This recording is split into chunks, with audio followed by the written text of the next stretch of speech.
Yes, I am Karen, and my pronouns are she, her. And I want to thank Rob for getting me here today.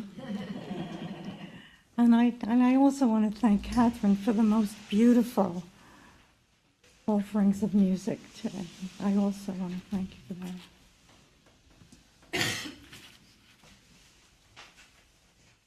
Restorative justice aligns with the heart of Unitarian Universalism. It supports that justice is relational. The rightness of relationships on every level is shalom.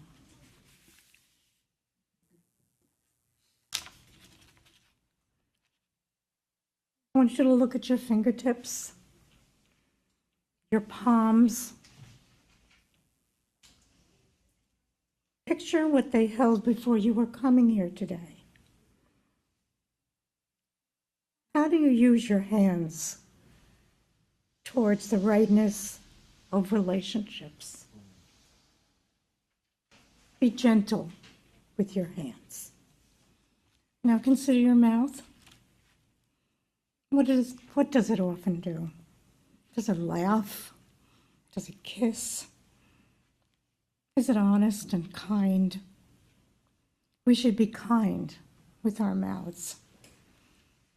Now think about your feet. Take notice of what could use your help. Put your heart in your feet. Do the right thing. This takes a special kind of courage as we work for a more just future, as people on a spiritual journey, engaging in action for good, and move the Unitarian Universalist Theodore Parker's arc of justice toward liberation.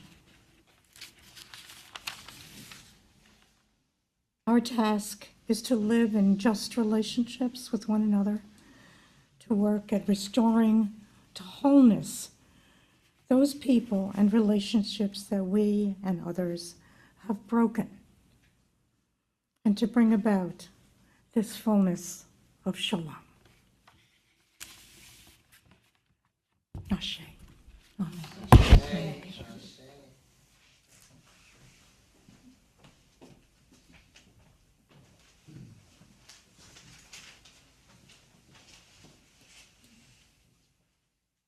This weekend, we celebrate the birthday, which was actually a few days ago, of the Reverend Dr. Martin Luther King, Jr., one of whose best-known writings is his letter from a Birmingham jail when he had been arrested and imprisoned for protesting on behalf of civil rights and then criticized by local clergy for his, quote, unwise and untimely activities of peaceful protest.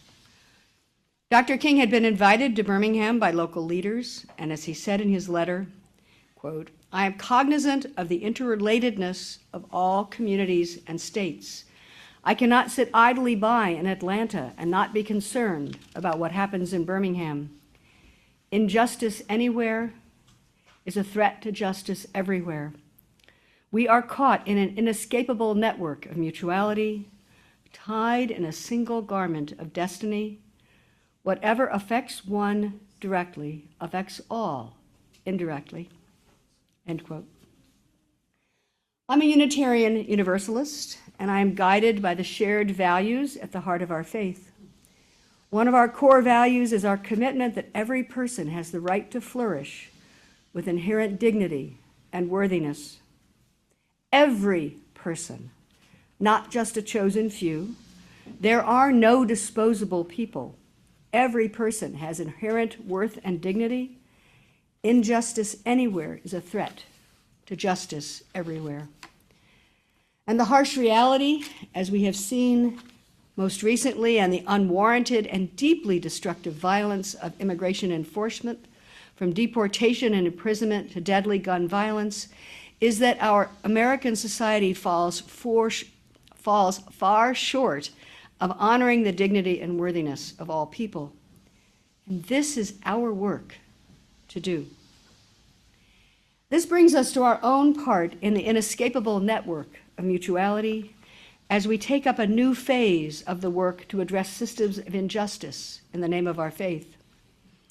Last June, in the UUA's annual meeting, the General Assembly, representatives of the nearly 1,100 Unitarian Universalist congregations chose the topic of abolition, transformation, and faith formation for 3 years of study and action in all our congregations.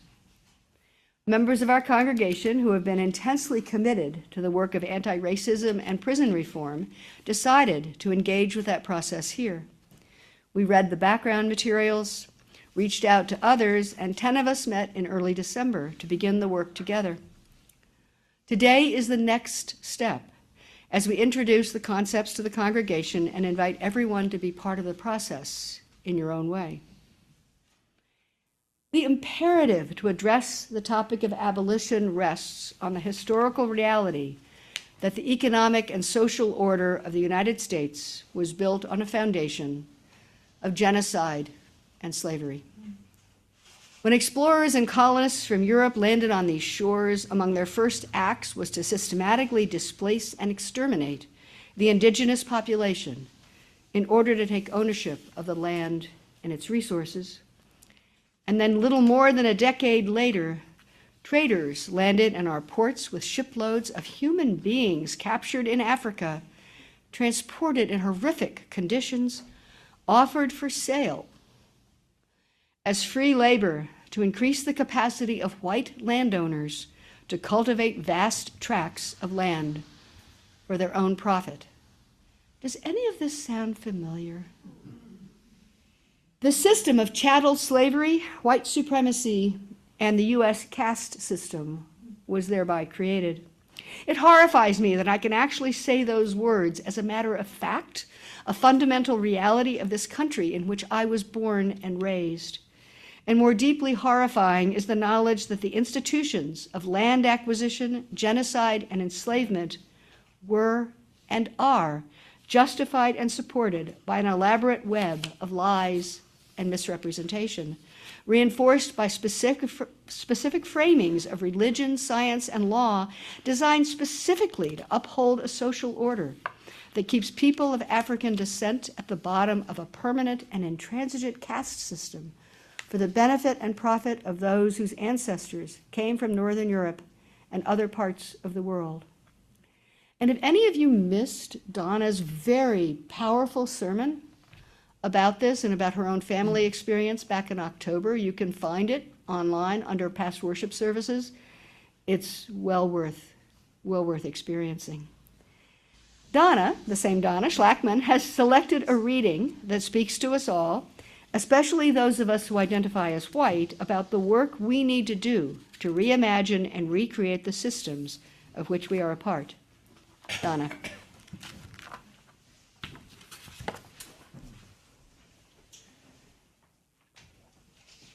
Thank you, Reverend Margret. That was an unexpected little promo for October. I'm Donna. My pronouns are she and her. And I'm doing a reading by Pulitzer Prize finalist twice, Elizabeth Alexander, who's also a poet and currently the president of the Andrew W. Mellon Foundation, which is the nation's largest funder of arts, culture, and humanities. She is the daughter of the civil rights movement of Martin Luther King, Jr. Her mother, Adele Logan Alexander, is a distinguished African-American women's history professor at George Washington University, and her father, attorney Clifford Alexander, Jr., worked alongside Dr. King and was an advisor on race issues to both the Kennedy and the Johnson administrations. In 2020, after the murder of George Floyd, which was preceded and followed by many murdered innocents, Elizabeth Alexander wrote an essay for the New Yorker magazine, which turned into a book called The Trayvon Generation. She wrote it for her own Black sons and their contemporaries. In it, she talks about the heroes, past and present, as well as those literally imprisoned, not by crimes, but by their race. She reminds us of the long legacy of Black achievements, Black arts, Black culture, and its power to illuminate America's unresolved problems of race. She opens her book with these words. The problem of the 21st century remains the color line. Yes, we are mired in overlapping societal struggles and challenges, but white supremacy and its many manifestations, some of them sly and covert, cloaked, some of them clear as the Confederate flags waved by marauders in the US Capitol, has been a fundamental problem for every generation in this country since Black people first came to this land. She uses the word came. I use the word hostage. Radical ideologies are insidious. They interact in intricate ambient teaching systems. The country is their classroom, and we are all in school, whether we choose to be or not.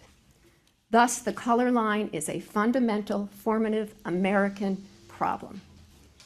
W.E.B. Du Bois, how does it feel to be a problem, he said, is still the question implicitly and explicitly directed at Black people. The race work of generations of my great-grandparents, my grandparents, my parents, and myself is the work of our children's generation. I don't wring my hands and say, we didn't fix it. Clearly, it is unfixable alone. White supremacy is not the creation of Black people. I both lament and am enraged that this work is undone and that our young people still have it to wrestle with. Thank you. Good choice.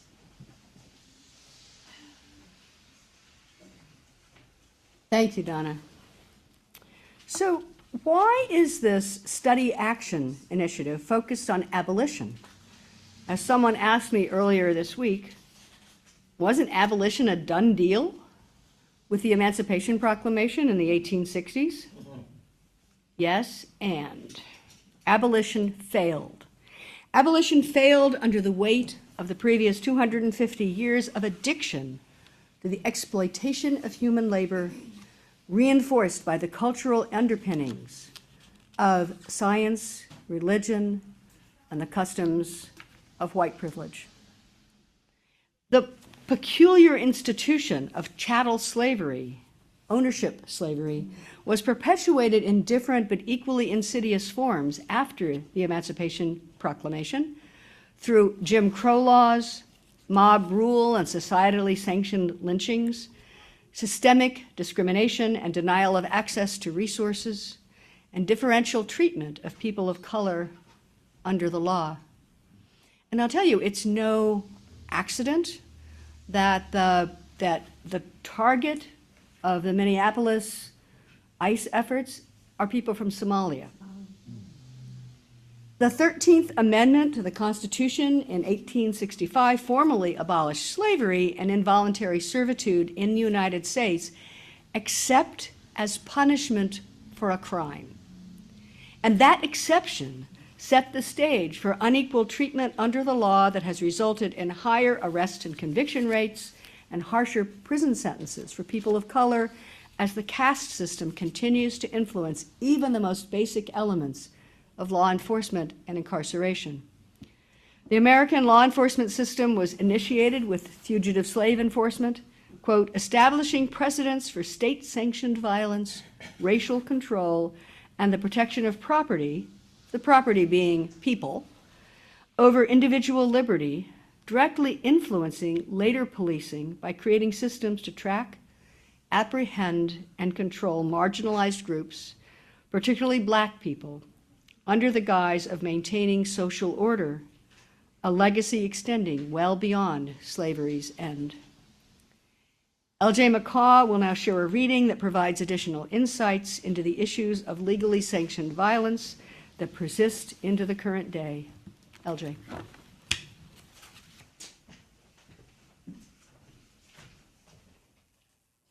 Hello, I am LJ McCaw. I use he and they pronouns.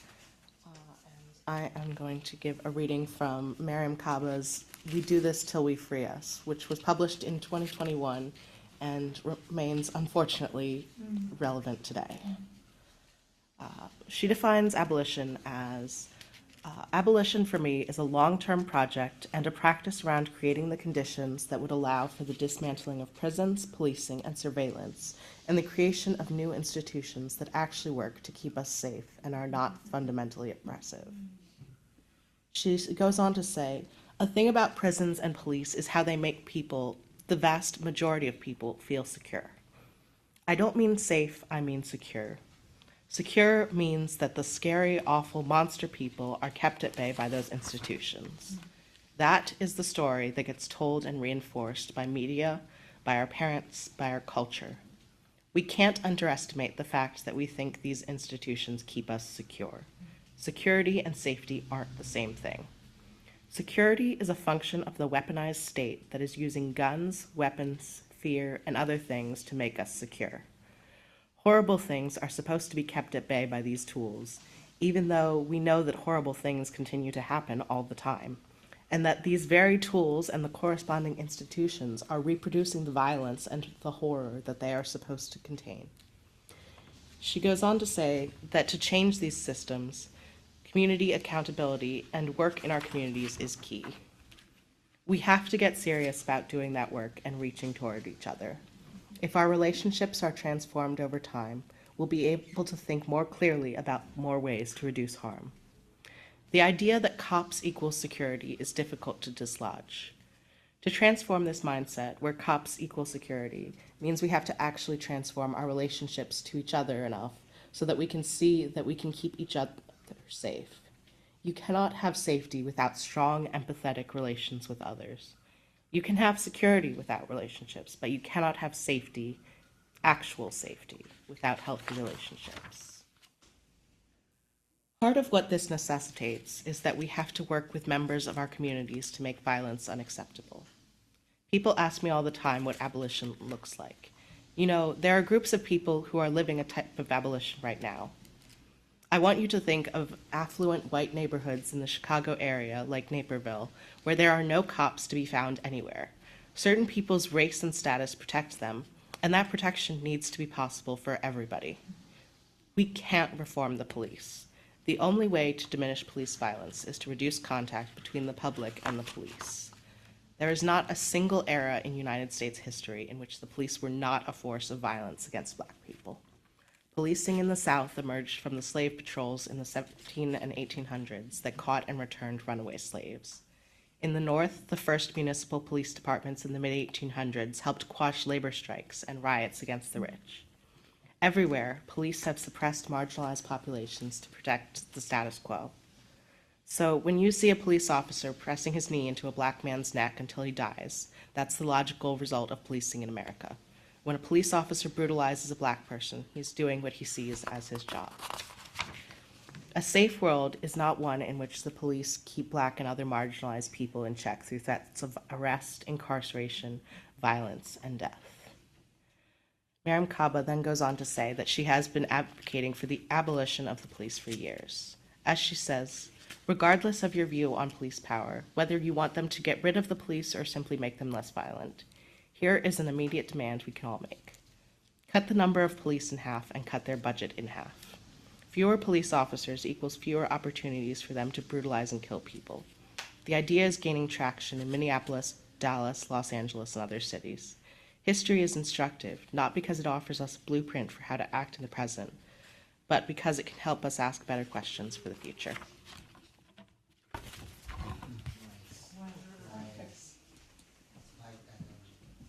Thank you.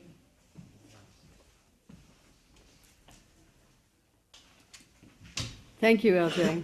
We need to be asking the right questions.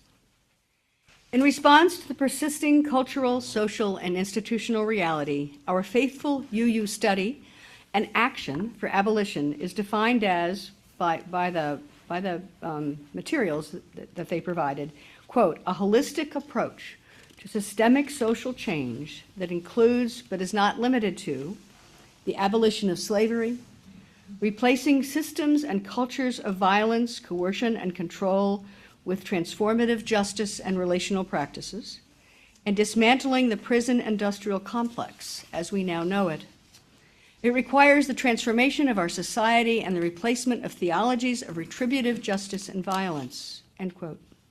As Donna mentioned in her reading, racial ideologies and white supremacy are insidious and must be addressed at every level. What can replace theologies of retributive justice and violence?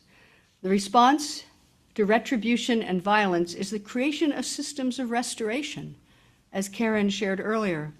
The rightness of relationships, restoring to wholeness those people and relationships that we and others have broken. This is work at the societal, the institutional, the community, and the personal level. And once we recognize that the social and cultural foundation of our society is broken by retribution and violence, we can begin to reimagine and recreate systems from the ground up. Sterling Cruz-Herr is providing leadership to our abolition initiative, and they cannot be with us today, so they recorded a very personal reflection on their commitment to this work. So I'm going to bring up the video.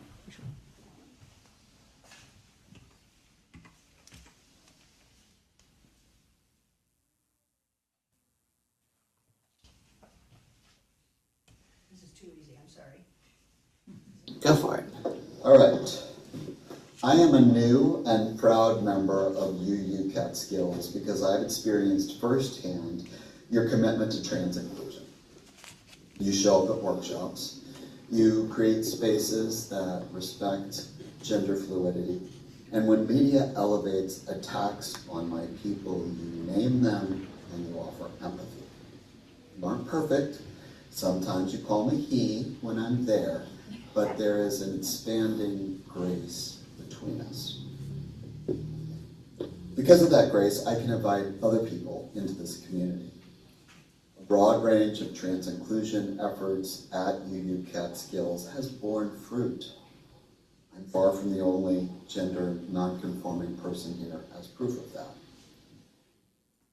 The gender identity is only a part of who we are.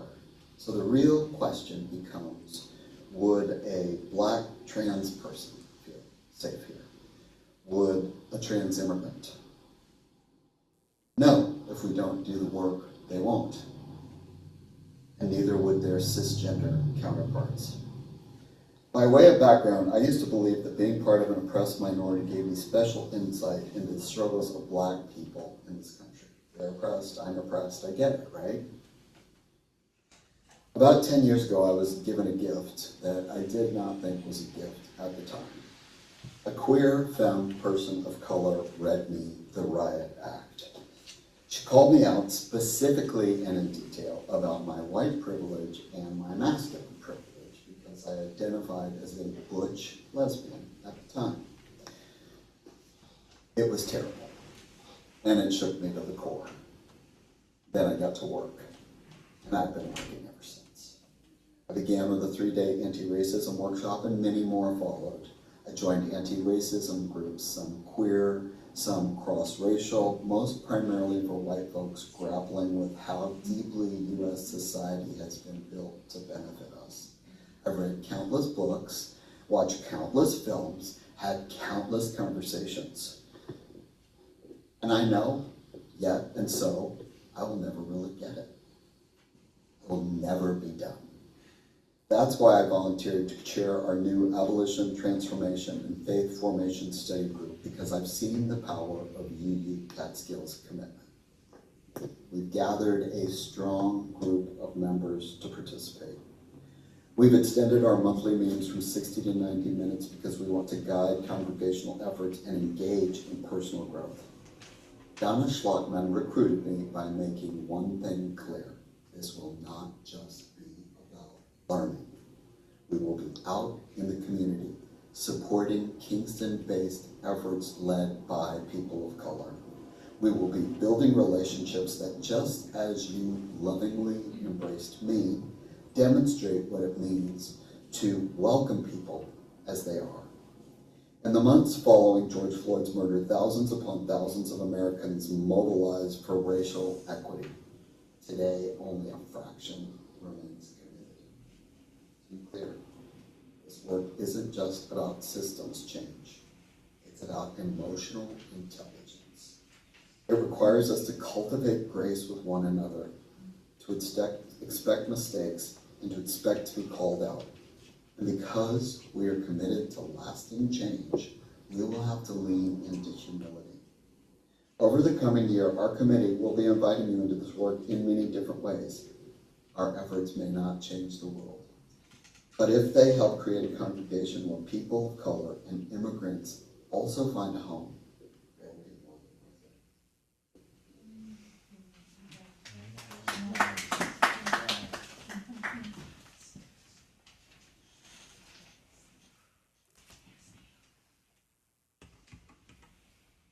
Just get this line back up.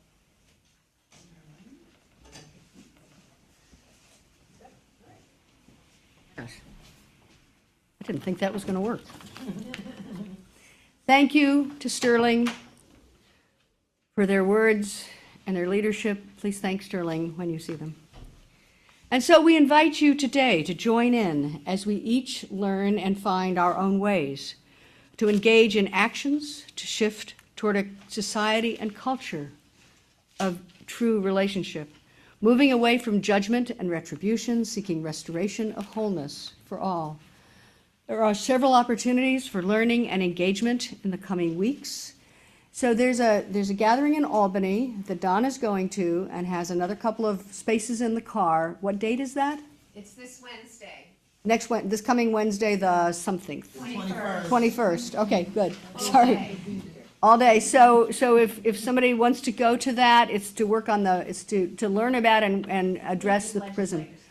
Meet with legislators about the. On the bus. Okay, and From Kingston. and there is a bus from Kingston going. So yeah, check with Karen and Donna, who are two of our really powerful leaders in our abolition movement. There is also a showing and panel discussion of the interview about the need for prison and parole reform. Nancy mentioned that. There's a flyer up there. It's Saturday the 31st, highlighting what? Katrina is moderating the panel. Oh, great. Katrina is moderating the panel. It's at 2 p.m. on Saturday, January 31st, which is 2 weeks from yesterday. And that will be an important event. There's an array of community events sponsored by Harambe through Black History Month in February. Part of that programming is the showing of the new John Lewis documentary, Good Trouble, here in our sanctuary on Sunday, February 15th, 14th? 15th. At 2 p.m., okay. Anyway, these will all be in the newsletter and the weekly news. So Sunday the 15th, sorry, I was thinking it was Saturday. Sorry, Sunday the 15th at 2 p.m. These events will be announced in our various media as the time draws near. And I've mentioned the concept of caste.